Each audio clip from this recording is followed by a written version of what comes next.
السلام عليكم، كي دايرين؟ لاباس عليكم؟ كلشي بخير؟ نتمنى وانتم كتشاهدوا اختكم سميرة تكونوا بخير بصحة جيدة.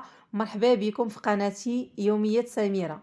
هنا البنات غندير معاكم كيكة بالفواكه الجافة والتفاح كتجي ناجحة 100%. اول حاجة عندي 4 البيضات، عندي 3 الخمارات وفانيا، معلقة ديال القرفة البنات. بالنسبة للسنيدة عندي كاس ديال السنيدة بعبار كاس العنبة. اللوز والقرقاع ديروا القياس اللي غيناسبكم.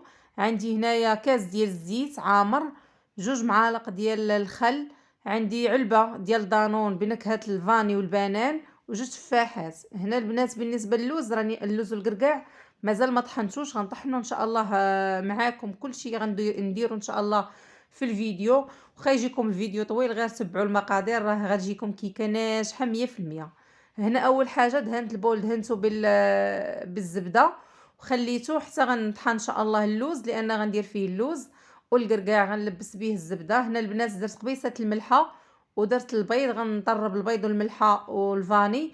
2 فانيات البنات عندي، وحده غنديرها في الخليط وحده غنخليها للتزيين. بالنسبه للتزيين البنات راه غنحتاج ليه تفاح، وغنحتاج اللوز والقرقاع اللي كتشاهدوا معايا في الفيديو، وغنحتاج غنحتاج ليه القرفه والفانيلا.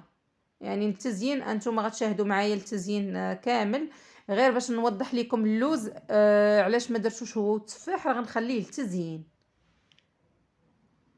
بغيت ندير معاكم كلشي البنات في الفيديو، ما بغيتش نطحن اللوز عاد نحطه، قلت نشارك معاكم الفيديو كامل فيه المقادير كامله. بالنسبه للزيت البنات راني غنبقى ندير غير بشويه، غنقسمو تقريبا على 2 المرات لان غير الفيديو اللي مسرعاه ليكم. اما انا راه كندير غير بشويه بشويه باش كتجي كيكه ناجحه. هي خاصكم تطربوا هاد المقادير، الزيت والبيض وهكا خاصكم تطربوهم مزيان، حتى السنيده حتى هي مع دانون كلشي خاصكم تطربوه مزيان.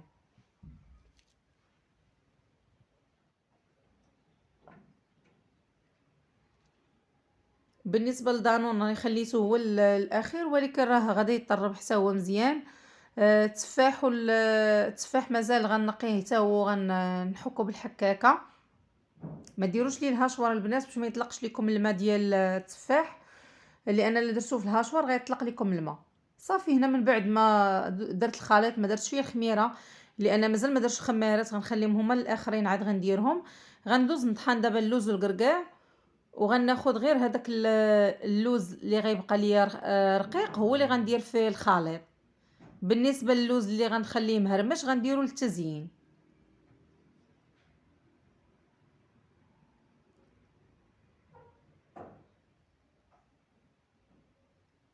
ضروري ملي تطحنوا اللوز والقرقاع غدوزوهم في الغربال ولا في الصفايه. انا هنا دوزتهم في الصفايه، كان عندكم الغربال البنات ديروا. صراحه الصفايه حتى هي قاضيه الغرض، دارتو ليا مزيان. بالنسبه لهذاك اللوز والقرقاع اللي غيدوز رقيق في التبصيل هو اللي غندير في الخليط. صراحه راه ما كيجيش باين ما كيجي، ولكن راه كيبدل اللون ديال الكيكه. خلاص مع القرفه راه كتجي واحد النكهه زوينه بزاف. والله لا هاد الكيكه كطيب والنكهه هذيك الريحه ديال القرفه وديال اللوز وهكا عاطيه في الدار كامله. الريحه ديال القرفه صراحه كتجي زوينه. القرفه ما كتخليش لك الجهد ديال البيض ولا هكا، ما كيجيش باين بانكم دايرين فيها البيض ولا دايرين، المهم كتبقى لكم غير هذاك المذاق ديال اللوز والقرفه. هنا من بعد ما طحنت اللوز خديت غير هذيك الغبره هي اللي درتها في التبصيل. وبالنسبه للوز والقرقاع اللي مازال مهرمش راه غنخليه حتى غنديرو مع التفاح ملي غنحكو.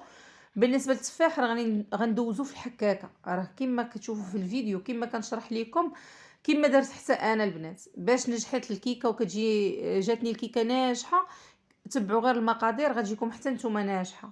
ديروا نفس الطريقه اللي درت انا، نفس المقادير نفس كل شيء، وكيكه غتجي زوينه غير ب3 الخمارات. جات كيكه طالعه ومهويه وجا الحجم ديالها كبير، يعني الحجم عائلي ماشي غير الحجم الصغير. صراحه غير جربوها غتعجبكم بزاف وغتنجح معكم من اول مره. بالنسبه للبنات اللي ما كتنجحش معاهم كيكه، تبعوا هاد الكيكه ديال اختكم سميره راه غتجيكم زوينه بزاف. بالنسبه للتفاح راني كنطحنو، كندوزو في الحكاكه ديك اللي كتخلي اللي كتخلي التفاح طويل، يعني ماشي ديك اللي رقيقه بزاف باش ما يجيش ميه بزاف، واخا راه هكاك وغيتجي بهاد التفاح كتجي كيكه مسقيه، كتحسوا بها رطبه بحال دايرين ليها السقوه ديالها من الفوق. هنا انا راني طحنت التفاحات بجوج دوزتهم في الحكاكه، غندوزهم غير هكا، ما غنديرهم لا في هاشوار لا حتى شي حاجه. واخا دوز لكم البنات القشره ديال التفاح راه ماشي مشكل، حتى القشره راه كتجي زوينه. المهم انا راه اللي دازت القشره هي هذيك، اللي بقات راه ماشي مشكل كنحيدها.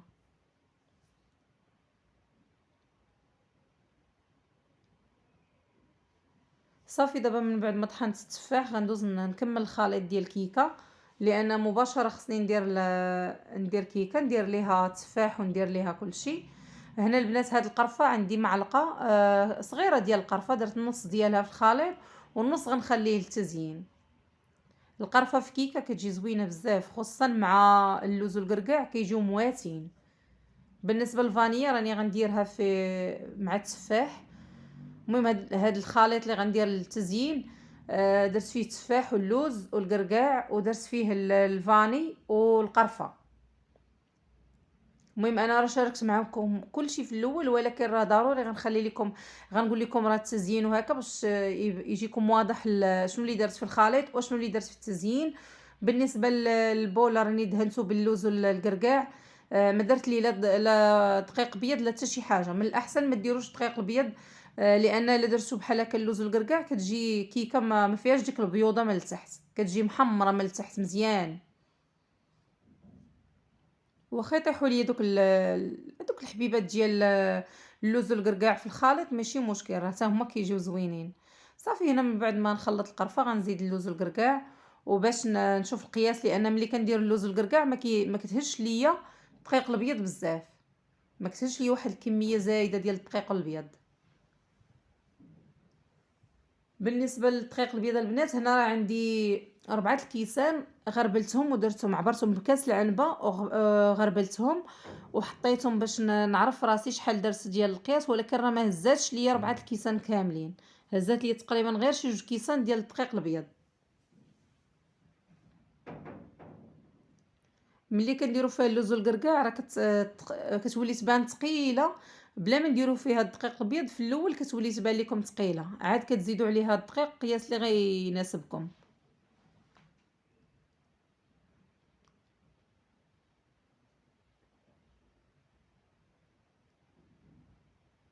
شفتوا البنات راه غير درت فيها غير تقريبا واحد الكاس ونص ولا شنو ديال الدقيق الابيض، بدا الخليط كيتقال ما بقاش خفيف. صافي هنا دزت غندير الخمارات. المهم هنا درت 3. بالنسبه لثلاثة راه مناسبين، يعني 3 راه جات كيكه طالعه وجات مهويه. بالنسبه للخل البنات راه مهم بزاف في كيكه، بغيتو ديروا حتى 3 المعالق في كيكه راه كيجيو زوين، قد ما كثرتوا الخل قد ما كتجي كيكه زوينه. هنا راه كنت كنطرب ويخسر ليا الطراب، راه كيبان لكم البنات. واخا راه يلاه شريته صراحه ودغيا تحلوا ليا دوك السليكات، ولكن راه كملت بيه ماشي مشكل. هنا خليو الخليط البنات خفيف، ما تقلوش الخليط ديال الكيكه. هنا دزت غنصايب الخليط اللي صوب ديال اللوز والقرقاع والقرفه. صافي غنخلطو مزيان باش يولي المزيج بين التفاح واللوز والقرقاع، باش ملي بحال هكا تكال الكيكه يعني تلقاو فيها التفاح وتلقاو فيها اللوز والقرقاع. بالنسبه للدقيق الابيض اللي بقى ليا تبقاو لي هنا تقريبا 2 كيسان، يعني بحال هزت لي كيكه غير 2 كيسان ديال الدقيق الابيض اللي هزات ليا. انا هنا كديرها 4.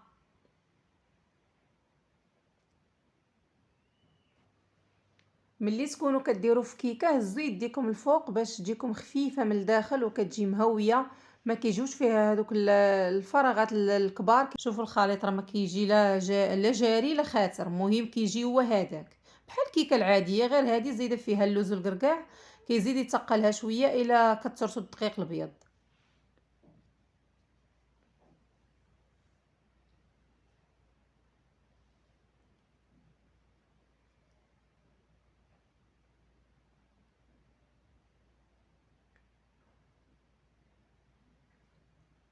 صافي من بعد ما ساليت كيكه ضروري نخبط هاد الخبطات بحال هكا باش كتنزل كيكه ما كتبقاش، ما كيبقاش الفراغات فيها بزاف، غير كتجي مهويه. هنا صافي بالنسبه للوز والقرقاع والتفاح غنديرو بيديا، لان المعلقه تقدر تهز ليا بلاصه يكون فيها بزاف وبلاصه يكون فيها شويه. المهم صراحه غنوزعو على كيكه كامله بحال هكا. بالنسبه لهاد الكيكه راه ما تحتاجش للتزيين كاع، الا بغينا نديرو فيها التزيين غنديرو فيها مثلا كراميل، ولا غنديرو فيها يعني باش غنديرو فيها شي حاجه اخرى، راه هاد التفاح واللوز والقرقاع كيجي مزينها، كتجي زوينه حتى في شكلها كتجي زوينه. بالنسبه للبنات هاد المرحله اللي درت فيها انا اللوز والقرقاع والتفاح من الفوق، ديروا نتوما البنات واحد شويه السنيده لان نسيتها ما درتهاش وخلاص، لانني كنت دايره السكر لداخل، دايره كاس ديال السنيده، ما قلت ما يحتاج. ولكن الا درتو فيها واحد نص معلقه ديال السنيده من الفوق كتجي زوينه بزاف وكتجي محمره اكثر، يعني كتحسوا بديك التقرميشه كاينه الفوق اكثر ما جات هي مقرمشه. بغيتو تخليها غير هكا تخليوها غير مع فاني هكا راه كتجي حتى هي زوينه. المهم انا ما درتش السكر، بغيتو نتوما ديروها البنات ديروه. هنا راه ضروري ملي درت الخليط خليت ليا واحد شويه كليتو لان كتجي زوينه بالقرفه. صافي من بعد ما كملت التزيين دخلتها الفران، شعلت عليها غير من التحت حتى طابت، طلعت لي كيكه مزيان. عاد درت ليها الفوق حتى هو صراحه. وبالنسبه للفوق والتحت اللي درتهم راه ما كطلعش لكم كيكه بزاف، حاولوا ديروا غير الفران من التحت صافي. صافي هنا من بعد ما درتها راه ملي كندير الزبده ولا هكا ما كيلصق لياش تلصقش ليا كيكه. صافي درت ليها غير الموس مع الجناب وغنقلبها. صراحه رجعت زوينه بزاف هاد الكيكه والله. لا الريحه ديالها ملي انا كنطيب فيها وهي في الدار عرفتي عاطيه ريحه القرفه، صراحه كتجي واحد النكهه زوينه فيها. شوفوا البنات بالنسبه راه كتهز بسهوله. صراحه جات محمره، وحتى داك اللوز والقرقاع اللي درت ليها من التحت جا عطيها واحد المنيضر زوين. كتبان لكم كامله كامله مخرقه من الفوق. كتكون مهويه ما يحتاج كاع تسقيوها البنات، يعني هذه تخليوها غير هكا. بغيتو ديروا لها واحد شويه الكراميل من الفوق ديروه. الا كنتو كيعجبكم الحلاوه زايده ديروا شويه الكراميل، ولا ديروا شويه السنيده ملي تكونوا كطيبوا فيها. انا خليتها غير هكا صراحه، خليتها هكا جات زوينه. التصوير والله ما عطيها حقها، راه كتبان في التصوير والله بلا تصوير كتبان زوينه اكثر. جات محمره جات زوينه جات لذيذه. كل ما قلتو فيها دكيكه تستحقوا صراحه والله، كل ما قلتو فيه تستاهلوا. لان صراحه ملي كتكون النكهه ديال اللوز والقرقاع مع القرفه كتجي زوينه بزاف. هنا غنحل معاكم كيكه غتشوفوها صراحه من الداخل. ماشي كنهضر من فراغ، راني كنهضر وانا زعما عارفاها كيفاش جات. صراحه والله ما كرهت كل من شاف هذا الفيديو ديال اختو سميره يجرب كيكه. هاد الكيكه اللي درت بالذات راه زوينه، غير جربوها غتعجبكم. بالنسبه للوليدات راه ما كيبغوش اللوز والقرقاع الا ما كان محمر في الفران. استغلوا الفرصه وديروه ليهم في كيكه. انا بعدا بنتي ما كتبغيش ليا اللوز الا ما كانش محمراه في الفران. صراحه راه كتجي مهويه من الداخل، كتجي خفيفه بزاف، وحتى من التحت كتجي محمره. انا كتعجبني كيكه محمره بحال هكا صراحه. ما كتعجبنيش كيكه تكون بيضه ولا، المهم كتعجبني محمره تكون من التحت. نتمنى هذا الفيديو يكون عجبكم، نتمنى القناه ديال اختكم سميره كامله، نتمنى قناتي تعجبكم، ونتمنى فيديوهاتي كيعجبوكم، ونتمنى نكون انا عزيزه عليكم وكنعجبكم. وما تنسوش لي التعاليق، وبالنسبه لللايكات البنات كتفرجوا في الفيديو وما كتنسوني من اللايك، ما تنسونيش منه. نتمنى اختكم سميره تكون عزيزه عليكم، ونتمنى الفيديوهات ديالي يعجبوكم. الفيديو ديالي غيسالي هنا. بسلام عليكم، تلاقاو في فيديو اخر ان شاء الله.